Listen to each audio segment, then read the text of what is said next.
The primary focus of this video is the comparison between the iPhone 13 and the iPhone 11, its technical specification and capabilities, as well as the MagSafe Case feature. So first we're going to unbox the iPhone 13. It comes in a dark green color and should not be confused with the iPhone 13 Pro and Pro Max that comes in an alpine green color. For the 13 and 11, we'll be looking at the contrasting difference in the Retina display, the camera, the chips, playback, the housing material, MagSafe capability, the capacity, the brightness, the size and weight, the ingress protection, and the mobile wireless connectivity. I'm going to lift, the cover lid off the packaging, and you can see it's brilliant. It looks really lovely. I love bright colors, but they've pulled off this dark color really good, brilliantly. It also comes with a USB-C to Lightning cable, and so you will need to purchase separately a USB-C power adapter or a standalone UK wall plug for USB Type-C devices. I will be shedding more light on different ways in which you can charge your device at the tail end of the video. So the next step would be to take off, the front protective cover. And straight off on visual inspection, you can see that, the front of the phone has got a ceramic shield front and glass back, as opposed or in contrast to the iPhone 11 that has got both a glass front and glass back. The 13 has got flat sides, and whereas the 11 has got round sides. Both bodies of the 13 and 11 are made up of aerospace grade aluminium. The aluminium caveat could portend or mean two different things. On one hand, it could mean that Apple have deployed the use of aluminium to produce thinner and lighter mobile devices, to, produce pretty much lightweight and quality goods, by taking precious ounces from the weight of their devices, to make smaller, thinner electronics, where aluminium alloys score high with respect to their functionality.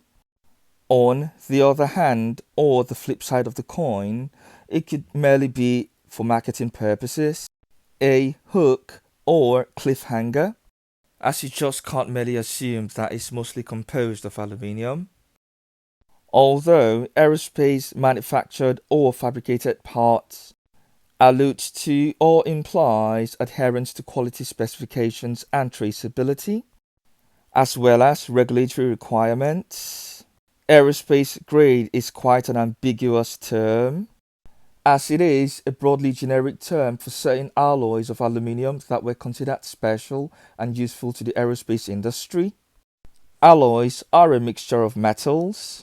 Aluminium is a metal, so you can assume that it's mostly composed of aluminium, but there is no telling of what the other metals are in the alloy, okay? The Apple logo that sticks out at the back of the 13 and the 11 are quite defined. They are about the same. So if you're looking for a more recluse Apple logo or a matte finish, I would suggest that you go for the 13 Pro. The camera lens of the 13 is diagonal and that of the 11 is straight. The finish around the diagonal lens and the straight lens of the 13 and 11 respectively is a frosty finish, whereas in contrast on the 13 Pro you've got a frosty matte finish at the back and a more defined or darker finish around the triangular orientation of the 13 Pro's lens. And so the iPhone 13 and the iPhone 11 have got the same Lightning port connection to USB Type-C devices. So I have turned on the device by clicking on the power button, and then subsequently it prompts you with various setup screens where you need to input your data or register the phone. And what's also interesting for the 13 is that, it prompts you with, a seamless transfer of your data from your old phone. Just by hovering your phone's camera and inputting, pin details, your transfer of data or the backup of your data, you should be done in no time, okay? And so Apple have cited that the 13 has got a 6.1-inch Super Retina XDR display, in contrast to the 11 that has got a 6.1-inch Liquid Retina HD display. The big question is this just a marketing ploy? As it is virtually almost impossible to distinguish individual pixels at a normal operating distance from the screen. The Super Retina in the 13 is tantamount or implies that a display uses the OLED technology or organic light emitting diodes. Suffice to say, they are self-emissive. The organic compound on the inside of the display helps to generate its own light, and as a result provides an excellent contrast ratio where the screen can turn off individual pixels for deep blacks not possible on the LCD, which is the technology used on your iPhone 11. And so the Super Retina XDR display for the iPhone 13 connotes OLED when Super Retina is mentioned, whilst the XDR refers to the enhanced extended dynamic range, which suggests that you might be having an improved contrast ratio, brightness, and support for the high dynamic range. Whereas for the iPhone 11, it cites that it utilizes the Liquid Retina displays. Liquid Retina displays are LCDs or liquid crystal displays. The iPhone 11's LCD, in contrast to the iPhone 13's OLED, by comparison, must block out the always-on backlight to display black, which results in raised blacks that appear grey, whereas the OLED for the 13 can turn off individual pixels for deep blacks. Suffice to say, the LCDs or Liquid Retina displays have larger bezels, an inferior contrast ratio, and use more power than their OLED panel counterparts, but they still look fantastic. So do not write off the LCD off, okay? And we can say for the iPhone 11 that it has got a Retina display, not because it has an HD display, but simply because it has got a very high number of pixels in a small area. And when it says Retina HD display, it simply implies that the pixel density on the screen is so high that the naked human eye cannot distinguish individual pixels at a normal viewing distance. So we can conclude that the iPhone 11's Liquid Retina display produces a high pixel density that qualifies as Retina and as such provides a more pleasant user experience. Images and text are sharp and crisp with little or no jagged edges visible unless you get very close. And so now that you've got a generic overview of the iPhone 11 and iPhone 13, let's get, them physical phones side by side in situ and make the comparisons. So basically, on visual inspection, you can see that the iPhone 13 has got a smaller notch than the iPhone 11. They have got about the same sized panel, and the logo at the back of the 11 and the 13 have got the same indentation and well defined. The 13 feels thinner and it's got a flatter design as opposed to the 11 that's got a thicker design and rounder side. The 13 has got a better display, it's got an OLED display, whereas the 11 has got an LCD display. The 11 has got a glass front and back, whereas the 13 has got a ceramic shield front and a glass back. They have got the same peripherals like your volume up, volume down button, silent mode and power button. The on and off switch are both in the same area. The 13 has got, a flat side to it, whereas the 11 has got more of a rounded side to it. So you can see the flat side of the 13 here. The buttons feel flat, and when I pick up the 11, you can see that it's got like a round side to it, and the buttons seem sort of like rounded too as well, or slightly curved. They've got the same lightning charging port, so you can interchange the USBs, for both phones.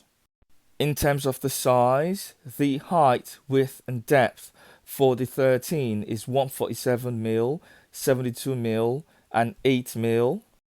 And in contrast, the height, width, and depth for the 11 are 151mm, 76mm, and 8mm, respectively. So the 11 is thicker, wider, and longer. The weight for the 13 is 173 grams, as opposed to the weight for the 11, which is 194 grams. So the 11 is a lot heavier. Another added feature that the 13 has got is the cinematic mode for recording videos with a shallow depth of field. The cinematic mode's default setting is 1080p at 30 FPS. FPS meaning frame per second, which is perfect for uploading your YouTube video. The iPhone 11 doesn't record at 1080p pixels and at the 30 frame rate. But both the 11 and the 13 allow 4K video recording at 24, 25, 30 and 60 frame rates. When recording your video in 4K using the 11 or 13, it essentially means you're going to get better quality video and a larger video file size. To upload to a YouTube application, you will definitely need to reduce the 4K default settings to a 1080 pixels and a 30 frame rate, okay? Using various applications out there like your KineMaster or your KineMaster, okay, depending on how you pronounce it, so that YouTube can process your video. But you can bypass this by recording, in cinematic mode for your iPhone 13. So you can record at 1080 pixels or 30 frames per second, which YouTube requires. And so to access your cinematic mode, you just need to scroll to the far left, of your video app. On the iPhone 11, it stops at time lapse, okay? The rest of the settings for the 13 and the 11 are pretty much the same. For the 13, you've got the pano, portrait, and photo. And for the video, you've got the time lapse, the slow-mo, and the video. The 13 also offers a HDR video recording with Dolby Vision up to 4K at 60 frame rate, and a night mode time lapse. But outside of that, the video recording settings for the 11 and 13 are pretty much the same. The iPhone 13's cinematic mode differs in the sense that it uses smooth focus transitions to put a second subject in focus whilst blurring the first, and also probably designed with an anamorphic lens, with additional glass elements that squeeze the image horizontally so that you can capture a wider field of view as opposed to what you'd normally get from a digital sensor.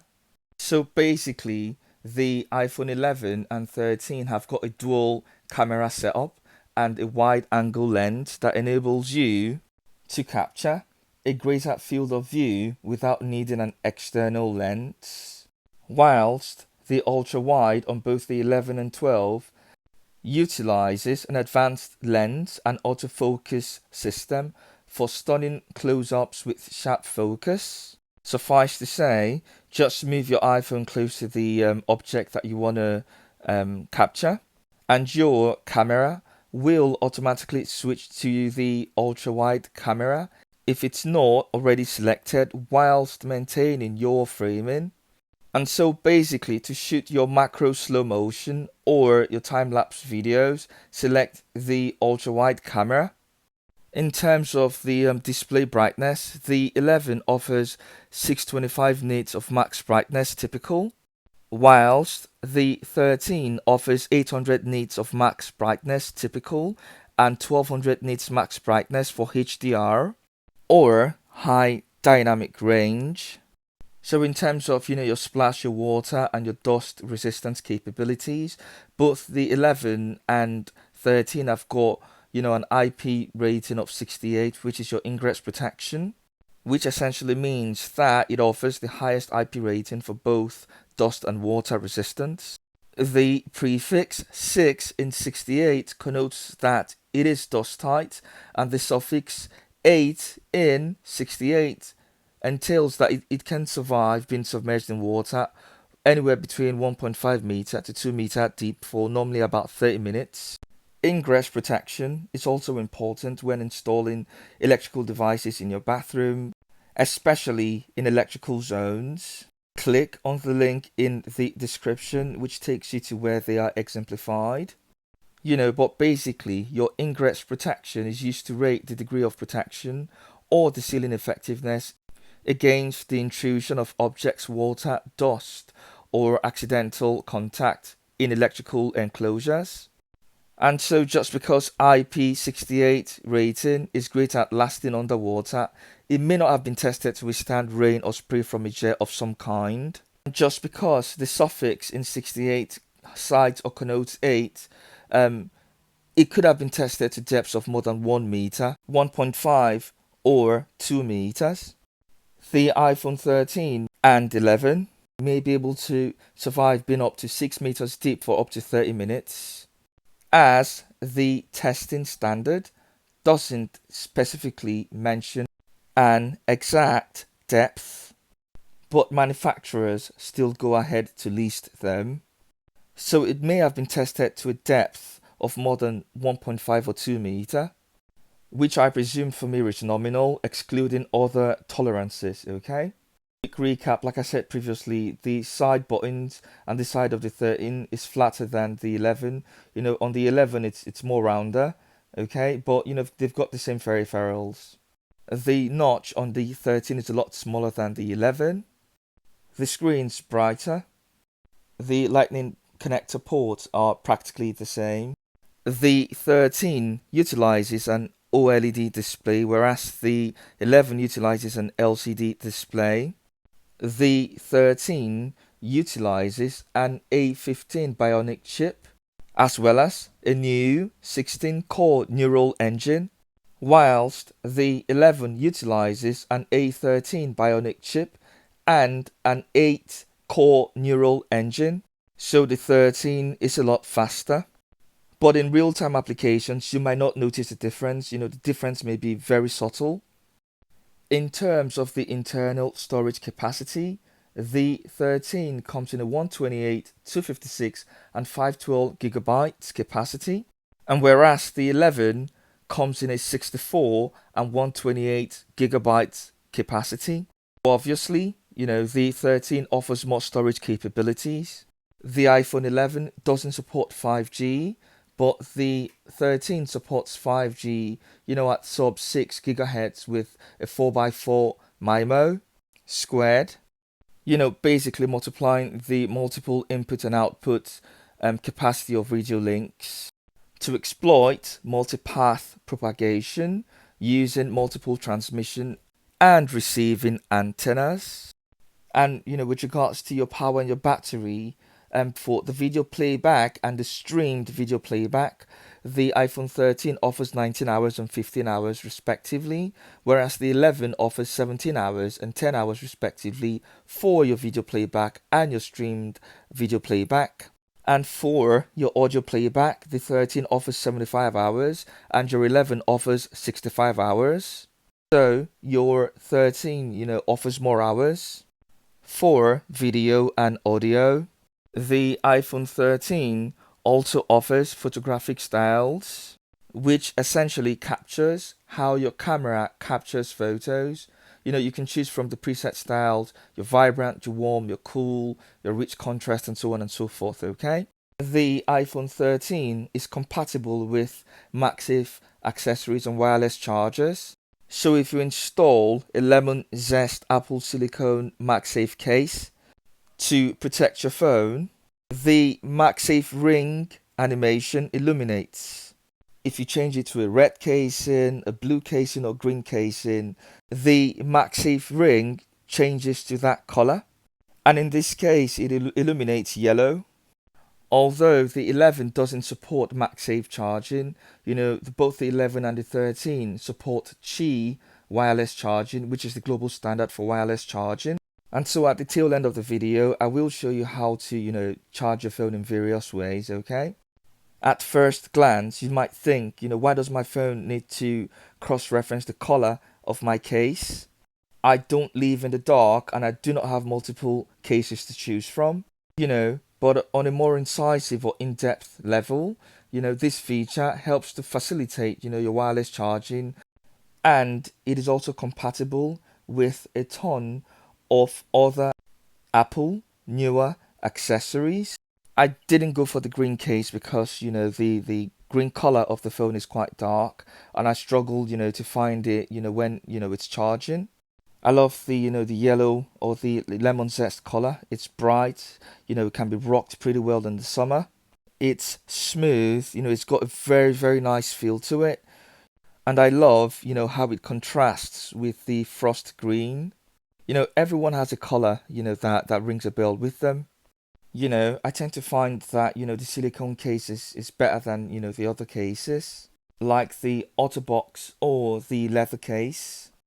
The only downside of the silicone case, as with any other product, it tends to like chip off on the sides, after a protracted period of use. But with every other product out there, with wear and tear, they do come to the end of their useful life, but pretty much it does last, and it's quite sturdy, and it's also got protection against dropping. Another case that you could get, is the clear case with the MagSafe. If you're not getting them silicone cases, and that's because it's quite sturdy. On the volume up and volume down button, you might need to press a little bit more, but just only slightly more. And you don't have yellow stains or discoloration when you use the clear case, as opposed to them cheap ones that you get in the market. So you might pay a few pennies more to get something of good value and quality. And the MagSafe capability on your 13 works with your MagSafe battery pack, your MagSafe charger, as well as your iPhone leather wallet. Before we talk about how to charge your phone, let's make sure that we've run through most of the subtle differences. And so this is just a quick overview, okay? On a quick look, we've covered the Retina display, the 4G 5G capability, the wide angle and the ultra wide angle sensor on your lens. We've pretty much covered that the 13 has got an A15 Bionic chip, which is faster, as well as the core neural engines, the video playback, what the housing of the 13 and 11 are made of, aluminium, ceramic and glass and other alloys, their water resistant capabilities and ingress protection, the compatibility with MagSafe chargers, the capacity of both phones, the display, the brightness, the thinness, the thickness and the weight of both phones, the iPhone 13 being much slicker and thinner, the ingress protection codes, and it being water resistant, the Bionic processor chips used and their relative speeds, the 13 being slightly more faster, the 13 being able to deliver more photographic styles in camera, and during video recording being able to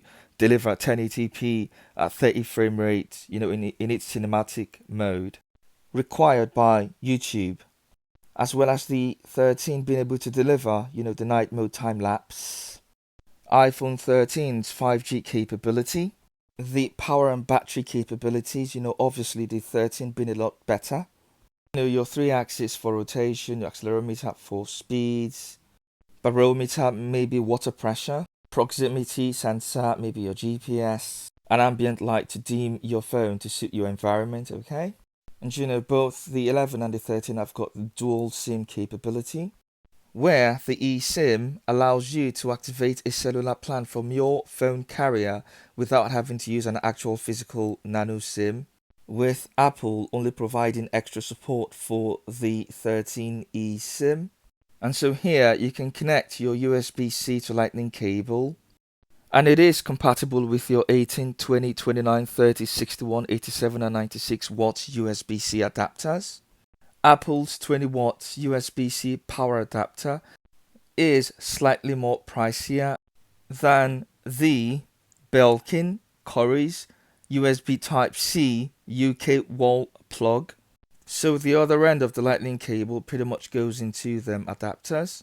This pin key here enables you to access your nano SIM, okay?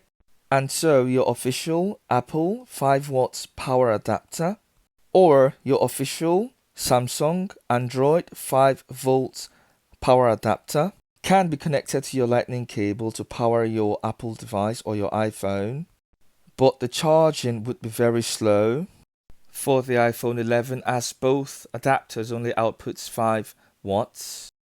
And if you connect either of them 5 volts wall plug inputs to your fast wireless charger, the Thing B would output about 15 watts of power, which means that it will charge your device a lot faster. You can charge both the iPhone 11 and 13 with your fast wireless charger. The lower threshold for the 11 is 18 watts and for the 13 is 20 watts. So 15 is just somewhat shy of the lower threshold for the 11. There are better fast wireless chargers that meet both the upper and lower threshold values. The Silicone MagSafe casing comes in a compact packaging and is quite sturdy. Charge your phone with a fast wireless charger. You do not need to take, your silicone case off. The iPhone 11 requires a lightning to USB cable, so they can work for either of the 5 volt USB wall plugs that we showed earlier. And in contrast, the iPhone 13 utilizes the USB to C lightning cable. So you will need a different wall plug, which is the 20 watts USB-C power adapter or higher for the iPhone 13's lightning cable. Or you can adapt your 5 watts of volts wall plugs, connected to your fast wireless charger. So inputting your 5 volts plugs, into the mains, outputs your 15 watts via the fast wireless charger. And pretty much the fast wireless charger turns blue when it's not charging and turns green when it's charging. And you can flip it horizontally to charge and you can see the charge sign at the top right hand corner. Swap the plugs, repeat and reproduce the process and you can see it's charging vertically. You can see the charge sign there too as well. So you flip it horizontally and it's charging too as well, okay? And if it doesn't charge, just keep sliding it, along the line of travel at the base of the charger and it will charge. But unfortunately, you can't utilize, the iPhone 13 cable with the 5 volts plug, okay? So that's why you need a different type of adapter. And so the big question for me is, will I be upgrading? Based on all the subtle differences between the 13 and the 11, I would not be upgrading. There isn't any massive difference or incentive that would prompt me to upgrade my phone, okay? As the 11 contains almost 96% or 98% of the features of the iPhone 13. And that's about it really. If you found the information useful, don't forget to subscribe, like and share. Helps the channel grow and hopefully catch up with you later. Goodbye.